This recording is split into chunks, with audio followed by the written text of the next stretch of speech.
Well, first of all, welcome everyone. Welcome. Thank you. You were not supposed to make it, but you made it. Yeah. So that's super cool. It's great to be here. All right, so let's get started with a quick introduction of yourselves, and also tell us what was your first NFT and what is the favorite NFT that you have in your wallet. Let's get started with Colin. So Colin Platt, CEO of a platform called Unifty. Basically, we build no-code tools for people that want to do something with NFTs beyond just minting. So we built some white label marketplaces and go beyond utility on that. It was the first NFT. Yes. I think what was your first NFT? Okay, I'm a geek, so I made my own. Let me go with the first interesting one was probably Uniswap. I was doing tests with Uniswap v3 tokens a while ago when they first came out with that. And I had some random ones over the course of it, but I'd say that's the first one that I really got into outside of metaverse type things. Awesome. How about you, Tarun? Hey, Tarun. I'm CEO at Gauntlet, but I think for this panel, the more relevant thing is I'm also a partner at Robot Ventures. We basically have invested in a lot of NFT infrastructure. We're sort of the first investors in Fractional and NFTX. My first NFT was what some might call the OG NFT, which was Bitcoin. How about you, people pleaser? Hi, I'm People Pleaser. I'm a digital artist. My first NFT, probably, I think it's the first one I bought actually was made by this really young female artist. She does art stuff for CoinGecko. And then she was drawing these really cute Pokemon NFTs that she was selling. So that was the first one that I bought. And then now I have a lot of them. How about you, Santi?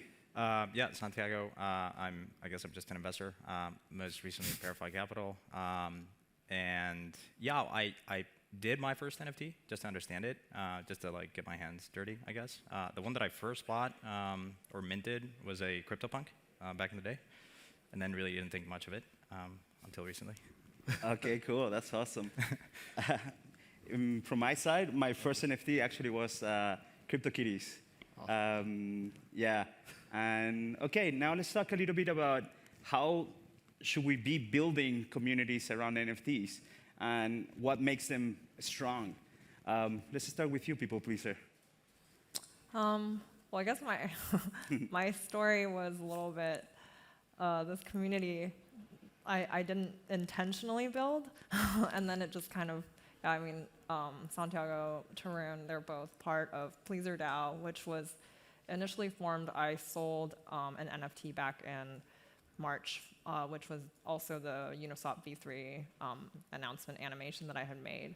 And then a group of people banded together, pulled money together, created a DAO, named it pleasrdao, and then they bought the NFT. And then so I would say, it wasn't really intentional that I had built this community, but in a way... So completely organic.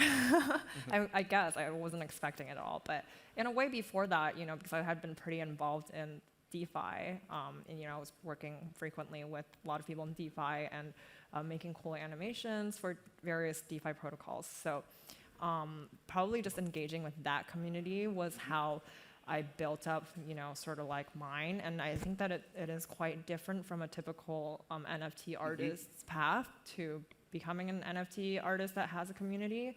But yeah, that's... Awesome. Okay, I didn't know that you got started because of these guys, maybe. So now let's talk about that. How did you guys come together, or why did you come together? There was a Telegram message that showed up a couple hours before the auction ended, which was send 10 ETH to this EOA. No, seriously, that's how it started. Well, from my perspective, I've followed the work of People Pleaser. She's worked with a lot of DeFi protocols, and so for me, it was really interesting to see an artist that was, there's a lot of tribalism in DeFi, and you work with Sushi, you work with Uniswap, and I think that to me was really interesting. This idea that NFTs can build really interesting communities, and then from there you layer on a bunch of services, which is kind of inverting the model of how you launch a protocol in many ways, like look at Bored Apes. But yeah, pleasrdao was a really interesting experiment. I think we initially said, well, we all want this video, which is great. And then we said, instead of bidding against each other, let's just band together. And that's been a common theme of pleasrdao, which is, let's buy really emblematic art. It may not be the most expensive at times, but one that we think represents core values and principles. We bought the Snowden piece, we bought the Tor piece, and I think that's, I think as a community, you always want to have strong values and principles, and that's always been a guiding principle for pleasrdao. Amazing. Yeah, I think one other thing to add is actually the charity element of the initial painting. So it was for like Asian American violence, and you can speak more to the precise charity you chose, but I think that ethos was quite important in. Completely agree. I think that it's going to become actually kind of like the norm. If you're not doing good for the world, you might be canceled. So, everything is completely transparent now.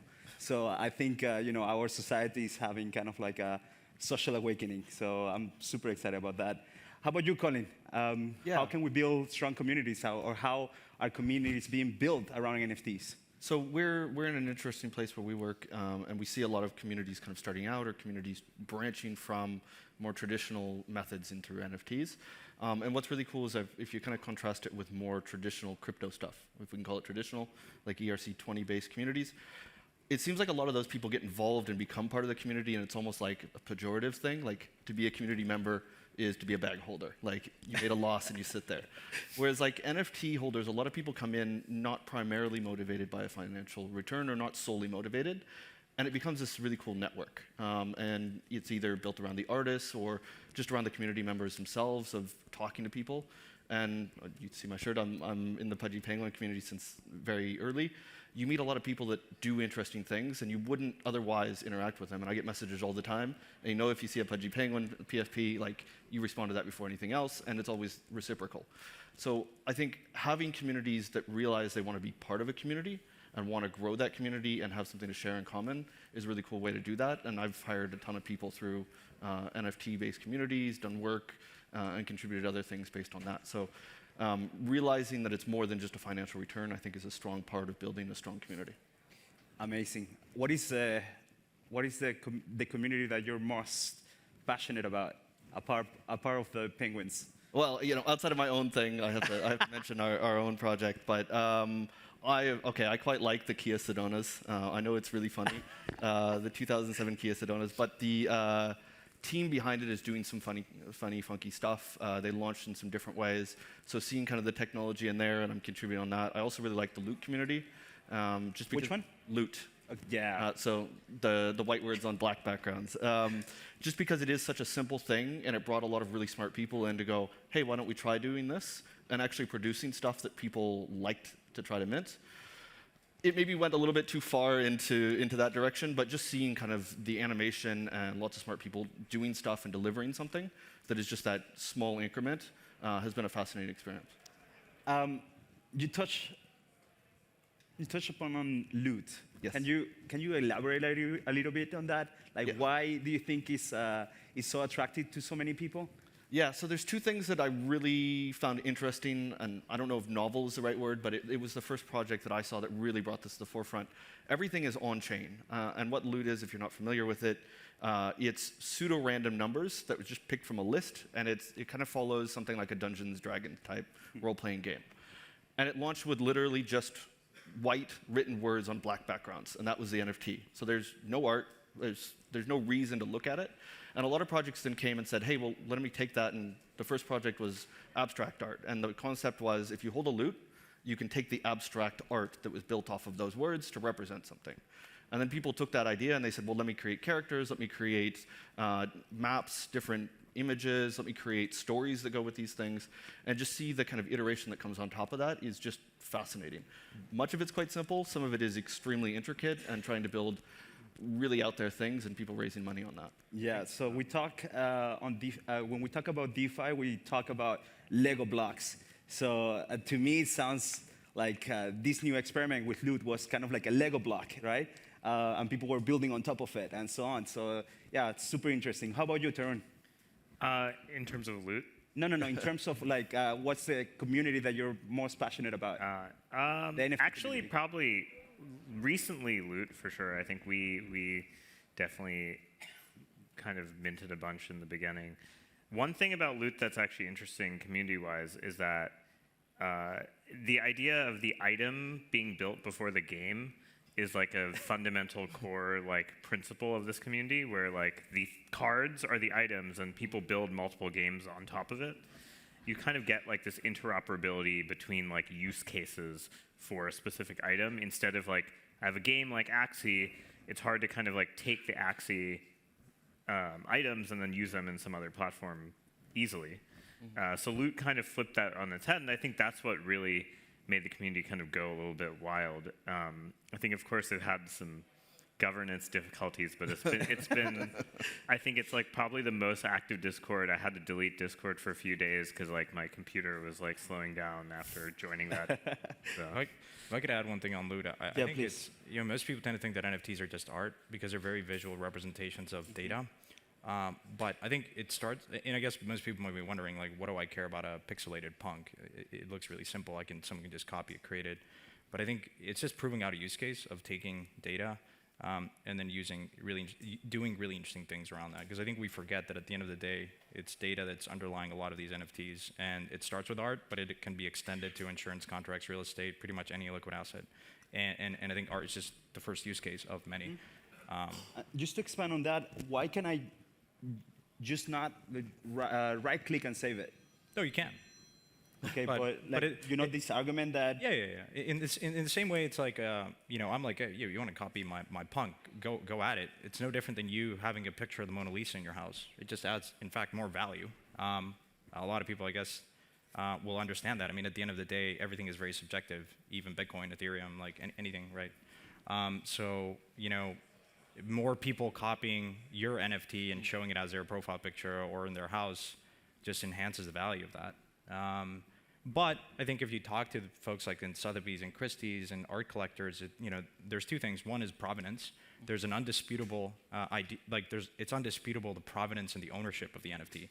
So you can inspect the contract and say, I'm the ultimate owner of this punk or of People Pleaser's video, and no one can dispute that. And you have you can trace that to origin, and you don't know that with other non-NFT pieces of art. There's a big counterfeit problem, and so over time, I think that will ultimately be interesting. How much value accrues to an NFT based on who's bought it over time, the history of the NFT. So all of that is going to be recorded exactly on chain, and I think that ultimately adds another dimension to an NFT. In the next 100 years. Because all the data exists on an immutable record, whether it's on Ethereum or some other blockchain. Amazing. How about you, People Pleaser? What other community interests you and you find super attractive? Well, I have some Bored Apes. And I actually have a funny story recently. So I did a collaboration with Steve Aoki, and then we took some pictures like outside of Sotheby's, and then when he tweeted one of them, and this is sort of like a story of how I discovered a community or something. So basically, there's these NFTs called chubby corns. They're like, how are they called? They're called chubby corns, but they're like these really cute looking unicorn things that are like chubby, and they all have like really weird, funny haircuts. He's going and buying one. Right? OpenSea right now. Yes. But so how I discovered them was somebody because you know how Steve Aoki does those like jump photos where he's like jumping in the air, so he made us do one, and then somebody like photoshopped like chubby corns into our photos. It looked like we were like riding these chubby corns, and it was actually a really well done Photoshop job. And then so through this, obviously I didn't know what they were. I was like, but because somebody did this, I discovered it. And then when Steve Aoki and I were at the Sotheby's dinner, we were like, look at this photo, like it's so well done or whatever. And then we were just like joking about it, we're like, oh, we should just like buy some. They're actually they were kind of expensive because there's only 250 of them, but because they're so cute. So whatever their strategy was, it totally worked, and then when we bought some, the entire community was like, oh my god, Steve Aoki and People Pleaser bought some chubby corns, and then they started making a bunch of fan art and meme art around it, and then just so I feel like that's, to me, I was like, well, this community clearly knows what they're doing. They built up this brand really quickly, And then they're also like providing things like, that we would perceive of like value, which is like creating memes and, like new fan art and all of this kind of stuff. They're like very fast at like what they do. And then shortly after, like, some well-known collectors like AAA was like, I'm gonna buy Chubby. Like he placed like bids on like 15 of them or something. Like, so this is just like a funny story and an example of how a community can be built just on social media by, spreading the word. Yeah, you talk about memes. Why do you think memes are important? I think memes they're basically, I think why memes are important is because, like, obviously the virality of it, it's like the fastest way to spread information. And then so, when you think about it like in an advertising way or something, basically I think when a meme is a successful one, it's like you see it and then you have the intuition of, I want to share this with my friends or as many people as possible. And so creating a good meme is an element of capturing, like, it's like calculating like what is the hit rate of this meme going to be amongst like the average person. And then on top of that, there's that like tiny element of like serendipity and luck, which nobody can grasp, right? Like that's the hardest part. And so sometimes, when a meme just starts, but it's like, but it spreads like wildfire, but sometimes it's like totally random, right? And then so that's why I think there's so much actually, people are saying, oh, it's funny or whatever, but it's actually an extremely valuable, I guess, thing to like study, like why people are into memes, because it could be, probably the best way for people to advertise, and advertising is such a big, like industry and stuff, and so like spreading information and just like the virality of things and getting. Any of you have any other opinion? Yeah, I mean, I think NFTs are in many ways like expressions of culture and internet culture. Look at Doge, not the coin itself, but like the Shiba Inu. It's probably one of the most recognizable, if not the most important internet meme. It existed before, I think it was like 2001 or something.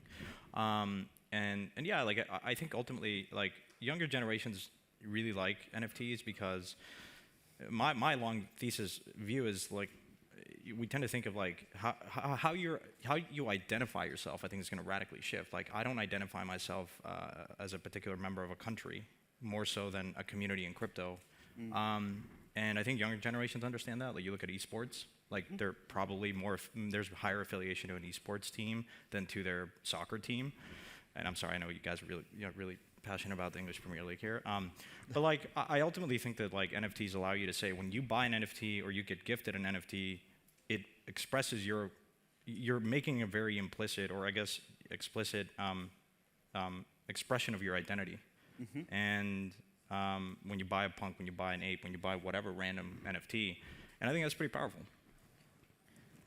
Do you have an opinion, Tarun? Yeah, I mean, I think another important facet of this is that, people were stuck inside for a long time, and the only identifying thing that you would learn about people you met on the internet, especially as people started becoming more pseudonymous, is their profile picture. And so, like, the fact that people have this, like, recognizable set of traits that an arbitrary person could see that, like, represented them in, like, a single snapshot, and people weren't, like, interacting in person, I think that was, like, the catalyst for a lot of the... So it was accelerated by COVID. For sure, like, without a doubt. There's no, I mean, Top Shots, the interesting thing was that Top Shots was the first sort of NFT wave, right, last in 2020. But it kind of subsided extremely quickly, whereas I feel like the boom since February has been like continuing in a way that there's no way you could have predicted it. It's wilder than DeFi summer. I think there's something else kind of hitting on the COVID. I mean, there's so many things that are just like not necessarily fun in life right now, and it's been that way for a few years. And like having memes is kind of a nice levity that takes us away from that. And like, I mean, how wholesome do you see all these posts of like GM, and part of it is like, can I get somebody famous to follow that meme? And it's like a contest of how many times can I get this shared, who can I get to do it? Like the whole looks rare type thing around the NFT community. It's just kind of funny to see like who else will go with this? How far can I push this? Can I get somebody else to do it? And you hear a lot of people talking about like NFTs or JPEGs, like there's no fundamentals. The memes are the fundamentals. Like how many people can I get to do this? Who can I get to do this? How many times will it get shared? Will it go into the next project? And it ultimately has provenance and traces back to the communities that started it. Great. So apart from art and memes, what other use cases are you excited about? Let's start with you, Santi. Yeah, I sort of alluded to it earlier, like potentially like real estate contracts, insurance contracts. Pretty much think about any liquid asset, and you can express that through an NFT. And then what's been interesting is like there's certain taxonomy. So like an apartment in Mayfair, no apartment is exactly the same, but you have some reasonable data that suggests, so like look at a 2-bedroom apartment in this particular region in the city of London should be worth at least X. But there's not a lot of velocity to these markets because how many times is real estate trading hands? But when you can own a fractional piece of real estate, then you start getting better price discovery. And so essentially, like mortgage-backed securities did this, and I know that has like a negative connotation, but it is a really interesting concept, and it's going to work, and it's going to work better through NFTs, because what you're seeing, for instance, with punks is you have now a base floor of punks, and you know that it's a base floor punk basically has certain attributes that you can inspect, and then you have reasonable, like fairly, I forget how much liquidity there is in these markets, but it's like $100 million. And so that is, if I have a punk that I can then borrow against that punk, because there's someone else that understands there's really good price discovery on that, and then you start layering on more utility to these NFTs, and so the art market, the loan art market is massive. So you'll see that in other places where you have accounts receivables that you can fractionalize and you can NFT and you get more liquidity if you're a company. And so you start like all these different use cases. The last thing I want to say is, over the last like 8 years, I've like struggled to like explain to people why they should get interested in crypto. And now like there's all these different people that like are buying NFTs. And I think that's a Trojan horse. Like that's like the email moment of this industry. Yeah, people pleaser, you have done NFTs for charity. I find them amazing.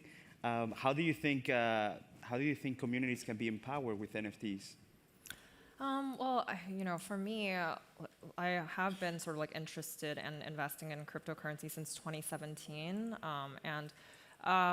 so obviously I'm also passionate about the idea of spreading crypto awareness to a larger group of people, and I feel like, well, first, I can feel like it's just like a family value. Like my parents are pretty into like charity or like goodwill. They do like volunteering and stuff, and so that's just some values that I have grown up with.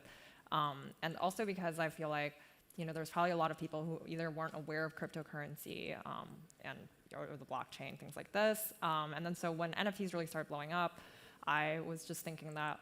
It is really, honestly, it's kind of like a superpower to be able to like create something that's worth 6 figures immediately, right? And it was just something that I felt like it would be cool for me if I could use this superpower. So then it would be like, first I'm helping people who don't have access to the same resources, as well as if people hear about it, then it's like crypto's associated with something good. And then it will help spread the message to be like, oh, well, like this person,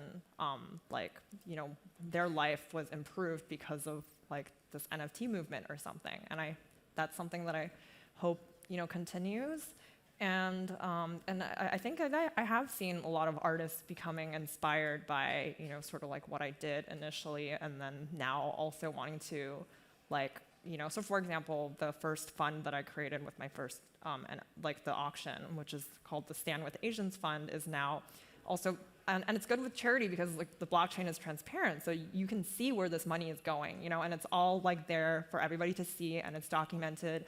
And so this fund is now actually an open fund; anybody can go and donate yourself. And then there were 2 other artists. Like there's one really famous artist called James Jean, who after he saw my drop, donated part of his NFT drop to the same fund. And then the art director from Blizzard did the same thing. And then so hopefully it just becomes this like perpetuating like fund that just continues to benefit subsets of the community. I've done other ones like with the Fortune NFT drop. We donated to charities that support free press and journalism. And so yeah, like hopefully every time I do something new, it will be like helping a different subset, because I feel like there's not just like one subset of underrepresented like people or careers or anything that like need help, and we can, if we have been lucky enough to benefit from crypto and the bull run, it doesn't hurt to share it with others. Super powerful. How about you, Tarun? What excites you apart of art, memes? Yeah, I think one aspect that may be underrated about NFTs is they serve as a form of weak identity. And so we're starting to see a lot of DeFi protocols and DAOs utilize special purpose-built NFTs to kind of have access control and subgroups who are kind of like in charge of certain components within a DAO. And I think this sort of identity aspect is kind of underrated. I think it's right now, effectively, the only way to sort of get, like user groups, permissioning, things that you're sort of used to in sort of the normal programming world on-chain in a sort of efficient manner without strong identities and things like that. And I think that will, over time, sort of lead to better reputation systems, and hopefully that means more efficient lending, more sort of wide-scale usage of stablecoins in places where people might actually need identities for a bunch of different reasons. Awesome. How about you, Colin? So I'll take a slight tangent on that. I think it's one of the areas that's really interesting is seeing governance mechanisms move towards a more NFT-based system. So you see a lot of the DAOs that have just voting based off of ERC20 tokens, and that very quickly devolves into who has the most tokens, which happen to be people that were very early on. Now, you still have that in NFTs, but it's a bit more transparent in where you have them, and your votes happen in a slightly different way. And I think communities are starting to see, well, why do I need to have a governance token when I have an NFT that does the same job? And you can effectively give dividends or things out directly to the NFT holders in a much cleaner way, technically, than you would to more traditional tokens that need staking. So you can have a token that just kind of sits there and receives and can pick up things as they go along. So I think from a financialization point of view, it's much cleaner than using just staking for a lot of reasons. Obviously, it doesn't work everywhere, but it is an interesting new model to pick those things up. So I'm quite interested in seeing how people can merge governance and not get into the financial aspects of it, but giving some kind of benefits to the token holders directly. Yeah. What about the metaverse? Of course, metaverse is cool. What's a metaverse? Can you define it? Absolutely not. No, I think probably more qualified on that because you guys spend more time on that. I think one of the things that I found very early that kind of struck a chord for me was looking into, and it kind of comes with the rest of it, is these virtual games, things like Decentraland, where you can actually own property in this game, own a piece of the game. For people that don't spend a ton of time in NFTs, and you kind of are dismissive of, okay, it's a JPEG, it's very easy to understand, okay, there's a game, you can like the game or you don't like the game, there's a spot of land in there, and I can liken that to a real spot of land. And I can understand why people would pay for this because it lives perpetually inside of a blockchain. Whether the game lives itself or whether the community following the game lives is another question, but you can understand why that would have value over buying a piece of land in a more traditional video game that's completely centralized. Tarun, do you have an opinion? Yeah, I mean, I think maybe a more light-hearted view of it is crypto red-pilled Zuck into mentioning it into of legal filing that Facebook's going to be doing metaverse stuff with air quotes. I think the bigger thing that without ownership. Well, yeah, I mean that wasn't stated. It was, but it became such a buzzword that Facebook had to say they were doing something with it, and they like rebranded all their VR and AR to it, right? So, crypto sort of caused that in sort of a backwards, weird way. And we do know Zuck has a history of crypto FOMO, of course, not always well-founded, but. I think the thing that's most interesting about this concept, especially because no one can agree on a the fact that no one can agree on a definition is already interesting. But I think the most interesting facet is you're building systems where, previously the IP of the content was owned by like Blizzard or game producers, game companies, and now it's the users who own it and the economics of that system, right? The question is like, where does the value capture actually happen? And whatever that is, whether it's the protocols that service the NFTs, whether it's the actual NFT holdings, whether it's like the communities, that's to be seen, and whatever that is probably what the metaverse is. Do you have an opinion? Well, yeah, I mean, I think it's kind of just exploring, I think a lot of people in crypto now say this often, which is that crypto is the metaverse, and it just doesn't have a UI, like we don't have a way to visualize it yet, right? And so, but these are not concepts that are foreign to people. Like when you, for example, like, I don't know if you remember, like when COVID happened, Animal Crossing became like this big thing. It's like what Colin was saying, you can own, like people have their own islands in Animal Crossing. And if you're like really rich in the game by selling a lot of turnips or something, then like you have a really lavish island, and then you can visit other people's islands. It's like a flex. And these are all concepts that we're familiar with in the real world, like going to visit somebody's house, and they're like, you must have a lot of money to have this great house. And so the concept of the metaverse or crypto would be like these concepts that we're already familiar with, and then like Tarun said, but it's like a transfer of IP, so that now it's not just limited to a Nintendo game, but in the future, hopefully, like with the metaverse and NFTs, it would be cross-game or cross-platform, and just basically this transition of all these concepts that we are familiar with in the real world translated to the digital realm. Yeah, how about you, Santi? Where do you see the future of NFTs, the metaverse, DAOs? Yeah, exactly. Well, this is where I spend most of my energy now. After spending a lot of time thinking about DeFi, I see a lot of intersection. And I think the parallel, just to extend on what these guys are saying, is like WeChat offers a good glimpse, like how that whole financialization of places like China has taken, like totally leapfrogged financial infrastructure. Like WeChat started as a messaging platform and then has sort of become the everything app. Like people do everything on this on WeChat, to read news, order food, have banking.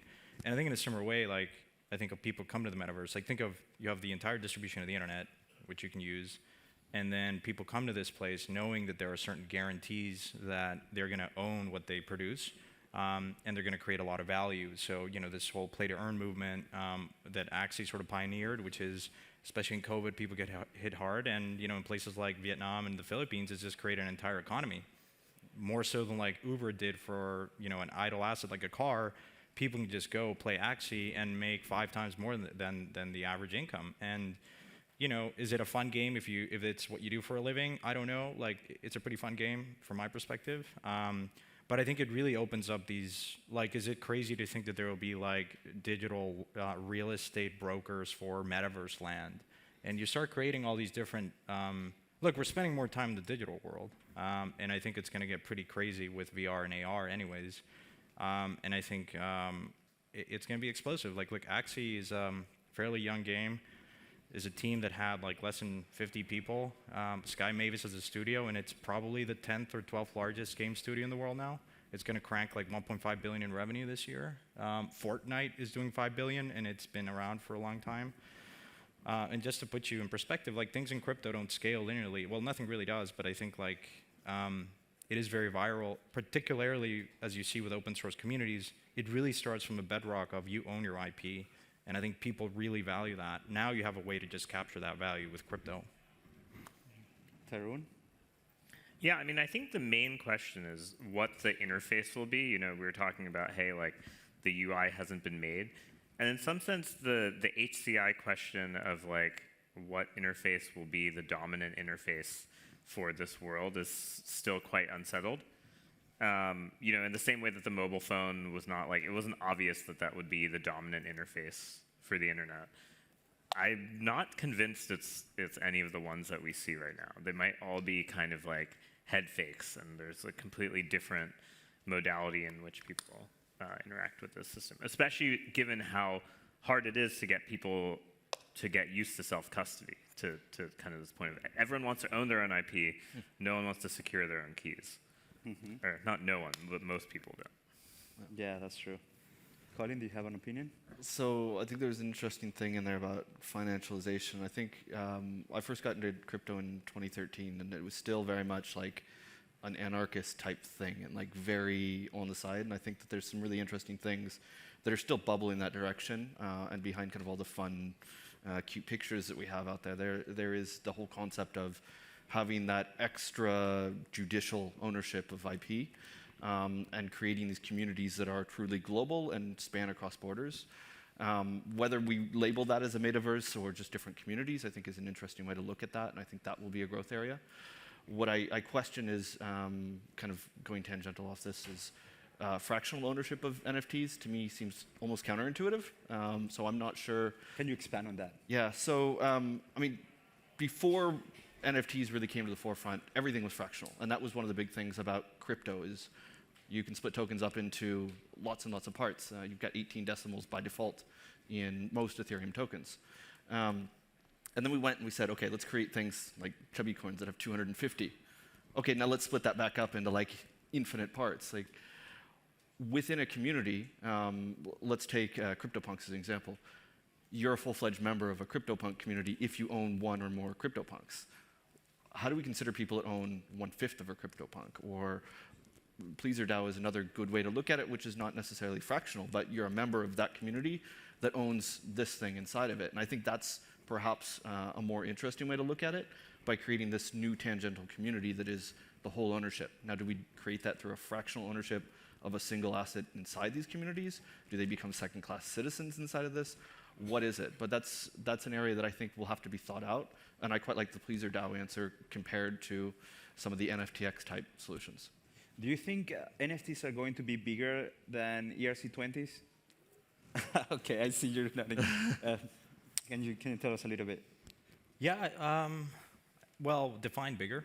Yeah. I think like in terms of adoption. Yeah, absolutely. Yeah? I think so. I think you'll see more traffic in something like Decentraland and Times Square in the next 10 years. Just people will connect and like traverse in the main square of Decentraland, and it's probably going to be more than Shibuya or like Times Square. I think one thing to remember about with fractionalization is, given fractionalization, NFT has become a superset of fungible tokens, and they're basically a token with the optionality to become fungible in the future, right? So one thing I think we're going to see a lot more of is in this world where NFTs are used as identity and also gating for functions. So like you have a DAO, certain subset of people can call certain functions in the DAO contract. What you might have is you might initially have identity where there's an individual member of the community who manages a certain type of function. And over time, that needs to actually be decentralized or split over multiple people. And fractionalization basically grants you the optionality for that. So because of that extra optionality, maybe from a myopically financial perspective, they should be bigger in market cap, because effectively, ignoring sort of the base tokens, but amongst application layer assets, they have this extra optionality to become fractionalized versus the thing that starts fractionalized. It's much harder to go the other way around for technical reasons too. Yeah, and I'll kind of go off of that. I think at a dollar value, fungible tokens will probably be larger, but as a number of things the average human would touch, NFTs will far exceed it, because anybody can conceptually grasp why I would want to have something that represents these values or gives me a key into these things. But money tends to be concentrated amongst a smaller number of hands.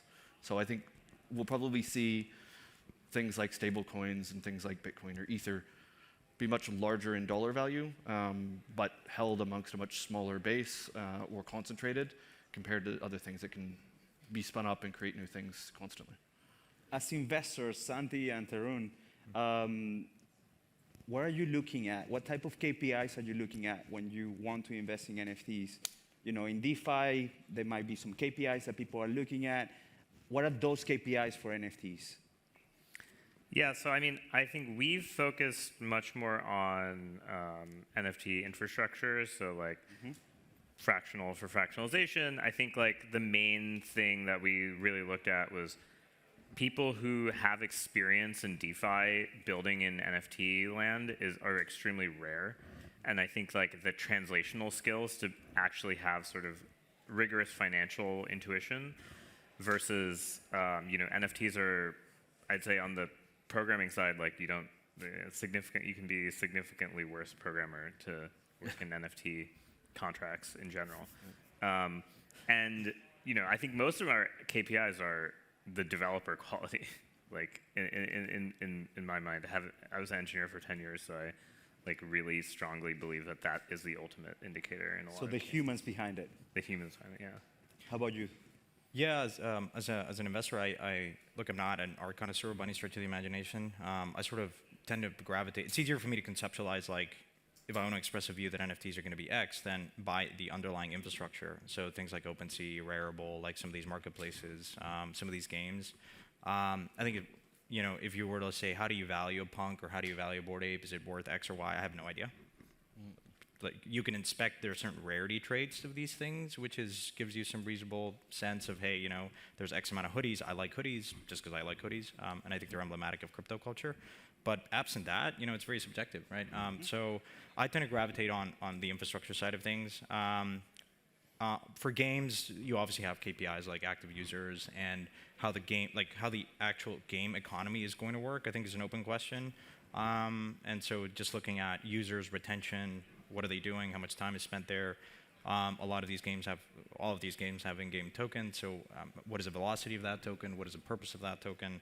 But just going back to I would definitely agree with Tarun. Like, you have to, particularly when you think about why I liked People Pleaser's art is the values in which he stands for. A big part of that was charity, and so that, to me, was why I gravitated towards wanting to buy her art. Okay, People Pleaser, to close, what are the keys to attract the mainstream? I think it goes back to that concept of virality that I was talking about. I think you need to find a language that speaks to the largest sample size of people as possible. You can think of it in the same way like pop music works or something. You might not necessarily like pop music. I don't really, but like sometimes I'll listen to pop songs and it literally is brainwashing. Like, you just feel like it's stuck in my head now, and the people who are producing pop music have sort of figured out this like formula that of certain combination of melodies that are just better at permeating the mind than others, for example. And so I find this phenomenon also interesting with like K-pop groups, for example. Like, I think it's so interesting that they have these like factories of people that they choose, and then they put together a group of people, and then the producers or whatever have found a way to come up with this combination of marketing and branding and everything that appeals to as large of a group of people as possible. And so when you're thinking about producing content, and this is a lot of times how I think about producing my content as well, is finding the right balance between like it being novel enough that it's not boring, but new enough that it's familiar enough that it's not alienating. And that's a very, very delicate line to find, but once you find it, that's sort of the way to communicate with the masses, I feel like, and capture a mainstream audience. All right, we're running out of time. Thank you so much, guys. Thank you. Thank you.